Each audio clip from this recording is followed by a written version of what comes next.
Shalom, selamat pagi saudaraku. Renungan 12 April 2024 dengan tema Tanpa Syarat. Mari kita berpikir dengan jujur, realistis, dan cerdas saudaraku. Ketika seseorang berani mengambil dan menerima pasangannya menjadi suami atau istri, dia harus yakin bahwa pasangan ini dapat diajak untuk membangun rumah tangga yang baik, dapat diajak untuk membangun rumah tangga yang bahagia. Mungkin dari 100 orang ada satu yang ragu-ragu, atau mungkin dari 1000 orang ada 5 yang ragu-ragu. Tetapi umumnya saudaraku, kalau seorang pria berani mengambil seorang wanita sebagai istri atau sebaliknya, dan membawa diri mereka ke pelaminan kudus untuk diberkati dan diteguhkan, mereka sudah yakin sepenuhnya bahwa pasangan yang dipilihnya itu adalah pasangan yang tepat. Maka seseorang berani mengangkat sumpah untuk menerima pasangannya dalam suka dan duka, dalam masa kelimpahan dan kekurangan, dalam keadaan sehat ataupun sakit. Maka ia tidak membuka celah terhadap orang lain. Di dalam Efesus 5, hal ini dikatakan sebagai rahasia besar saudaraku. Tetapi yang aku maksudkan ialah hubungan Kristus dan jemaat. Pertanyaannya, seberapa kita memiliki kepercayaan sekaligus kecintaan kepada Tuhan yang memang menghendaki agar kita mencintai Dia dengan segenap hati, jiwa, akal budi, dan kekuatan, saudaraku. Seberapa kita berani memberikan cinta kita kepada Tuhan? Coba tanyakan dalam dirimu. Seberapa kita berani memberikan kepercayaan kita kepada Tuhan bahwa Dia satu-satunya yang dapat membahagiakan kita, bahwa Dia satu-satunya yang dapat menyelamatkan kita, bahwa tidak ada yang lain. Kita tidak membuka celah terhadap ilah, Allah, dewa, atau kuasa yang lain.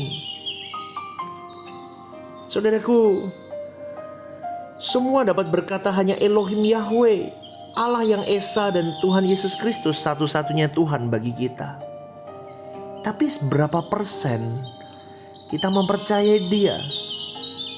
Coba kita renungkan, berapa persen kita mempercayai Tuhan? Kalau nilai tertinggi 100%, Tuhan itu berapa persen, saudaraku? Sementara standarnya harus segenap hati, jiwa, akal budi, dan kekuatan. Berapa persen, saudaraku? Dan pada umumnya kita, walaupun tidak semua ya, kita akan menjawab, oh pastor, aku 100% pasti.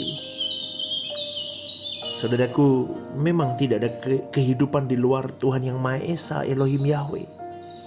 Tidak ada perlindungan, tidak ada penjagaan selain Elohim Yahweh, Allah dan Bapa Tuhan kita, Yesus Kristus. Tidak ada yang setia dan membahagiakan kita selain Dia. Bukan hanya selama di bumi, tetapi di kekekalan kelak pun juga, saudaraku. Jadi percayalah bahwa Dialah yang empunya segala kuasa, kerajaan, dan kemuliaan. Kalau kita percaya kepadanya 100%, kita akan berani mengucapkan janji kita. Kita akan berani membuat perjanjian apapun syaratnya. Kita seperti menandatangani satu cek belangko kosong, dan kita mempersilahkan Tuhan untuk mengisi angka berapapun. Kita tidak membatasinya, saudaraku. Kalau kita benar-benar mencintai Dia dan mempercayai Dia, kita tidak akan ragu-ragu membuat perjanjian dan tanpa mempertanyakan syaratnya, saudaraku. Kita bisa berkata, apapun syaratnya Tuhan, yang paling penting aku dapat memiliki Engkau dan Engkau memiliki aku, itu yang terpenting. Tetapi kalau kita takut, berarti kita belum berani mempercayai Dia. Kita adalah manusia yang juga punya pertimbangan, punya mind control yang juga telah rusak dan sesat oleh pengaruh dunia, saudaraku. Tetapi lewat perjalanan waktu, seiring berjalannya waktu, saudaraku, seiring dengan pertumbuhan kedewasaan dan pendewasaan rohani melalui kebenaran firman yang benar, kita beranikan diri membuat perjanjian. Dan percayalah saudaraku, Tuhan pasti akan menunjukkan. Tuhan pasti akan menunjukkan harganya secara bertahap. Dia pasti menunjukkan. Seiring dengan perubahan karakter kita, terus kita tanggalkan kodrat dosa secara bertahap dalam hidup kita. Tapi yang paling penting adalah kita punya keberanian untuk percaya kepada Tuhan. Coba kita ingat kembali kisah Rut, saudaraku.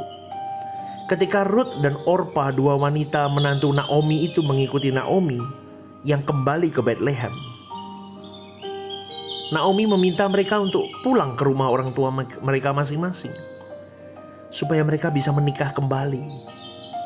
Tapi Rut menjawab, "Janganlah desak aku meninggalkan engkau dan pulang dengan tidak mengikuti engkau. Sebab kemana engkau pergi, kesitulah juga aku akan pergi. Dan di mana engkau bermalam, disitulah juga aku bermalam. Bangsamulah bangsaku dan Allahmulah Allahku. Di mana engkau mati, aku pun mati di sana. Dan di sana aku dikuburkan. Beginilah kiranya Tuhan menghukum aku. Bahkan lebih lagi daripada itu, jikalau sesuatu apapun memisahkan aku dari engkau, selain daripada maut." Saudaraku, Rut memilih ikut Naomi sekalipun tanpa jaminan. Rut memiliki kesetiaan yang tidak bersyarat. Tetapi kita tahu kemudian Rut, wanita kafir ini, menjadi nenek moyang Mesias.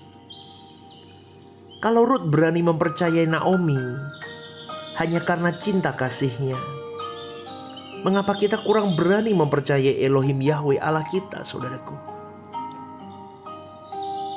Jangan membuka pilihan untuk yang lain. Ingatkah ketika Tuhan Yesus memanggil murid-muridnya, "Ikutlah aku." Satu persatu mereka meninggalkan kehidupan wajar mereka. Matius, Lewi melepaskan meja cukainya. Yohanes, Petrus melepaskan jalannya. Dan yang lain meninggalkan kehidupan wajar mereka. Beranikah kita mengambil keputusan seperti murid-murid ini, saudaraku? Mereka sudah meninggal, tetapi mereka ada di surga sekarang. Mereka tidak pernah menyesali keputusan mereka. Demikian juga dengan Sakius, ketika Sakius berkata bahwa separuh hartanya akan diberikan kepada orang miskin. Dan jika ada orang pernah dia peras, dia kembalikan 4 kali lipat. Tentu dilakukan bukan karena orang-orang itu, tetapi karena Tuhan Yesus menumpang di rumahnya. Dan dia harus ikut Tuhan. Mengapa kita tidak berani membuat perjanjian dengan Tuhan, saudaraku? Kita harus berani. Kita harus berani. Kita percaya bahwa Dia Allah yang hidup, satu-satunya Allah yang benar. Tidak ada Allah selain Elohim Yahweh, Allah Abraham, Ishak dan Yakub. Tidak ada Tuhan dan juru selamat di jagat raya ini selain Yesus dari Nazaret. Jadi pertimbangkan ini, saudaraku. Mulailah berani membuat perjanjian dengan Tuhan. Segenap hidupmu untuk Dia, tanpa syarat. Maka hidupmu akan baik-baik saja di dalam tangan Tuhan. Bangunlah sejarah hidupmu bersama dengan Tuhan mulai hari ini. Selamat pagi, saudaraku. Tuhan memberkati.